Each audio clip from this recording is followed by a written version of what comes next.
महाराष्ट्रातील सर्व विद्यार्थी आणि पालक यांना माझा मनापासून नमस्कार. तुम्ही पाहताय जीनियस फाउंडेशन. तर आपण आतापर्यंत मराठी व्याकरण पाहतोय. तर त्यामध्ये आपण शब्द संपत्ती यामधील समानार्थी शब्द, विरुद्धार्थी शब्द तसेच समूहदर्शक शब्द हे भाग पाहिलेले आहेत. तर आज आपण पिलूदर्शक शब्द या ठिकाणी पाहणार आहोत. तर पिलूदर्शक शब्द म्हणजे काय?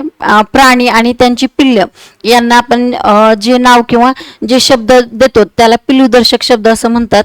तर ज्याप्रमाणे माणसाच्या लहान बाळांना आपण बाळ किंवा लेकरू असं संबोधतो किंवा असे शब्द वापरतो, त्याच पद्धतीने आपल्या आजूबाजूला जे पशु पक्षी किंवा प्राणी राहतात तर त्यांच्या पिल्लांनाही आपण वेगवेगळे शब्द आहेत. ते शब्द कोणकोणते आहेत ते आपण आज या ठिकाणी पाहणार आहोत.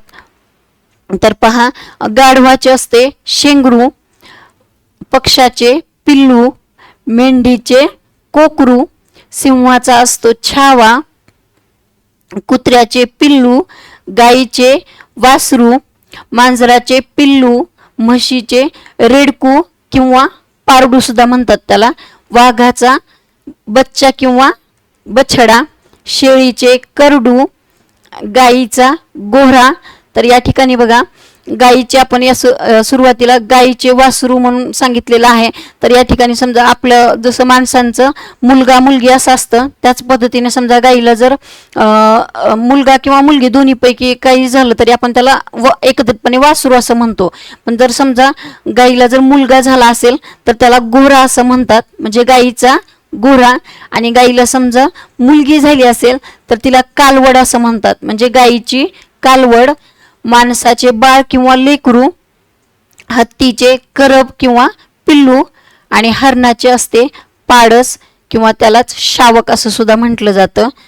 तर अशा प्रकारे आज आपण इथं पिलूदर्शक शब्द पाहिलेले आहेत. तर हे शब्द 4थी स्कॉलरशिप आणि 5वी नवोदयच्या परीक्षेमध्ये किंवा जो काही मराठी हा विषय आहे त्यामध्ये व्याकरणाच्या ह्याच्यामध्ये हा सिलेबसला भाग आहे त्या विद्यार्थ्यांना. तर तुम्ही हे शब्द नक्की अभ्यासा, याचा तुम्हाला नक्की फायदा होईल. आणि आपल्या यापुढे आपले मराठी व्याकरणाचे असेच वेगवेगळे व्हिडिओज येत राहतील. तुम्हाला आपलं चॅनल सबस्क्राईब करायचं आहे, जेणेकरून तुम्हाला आपले प्रत्येक व्हिडिओ पाहता येतील. आणि बेल आयकॉनही प्रेस करा.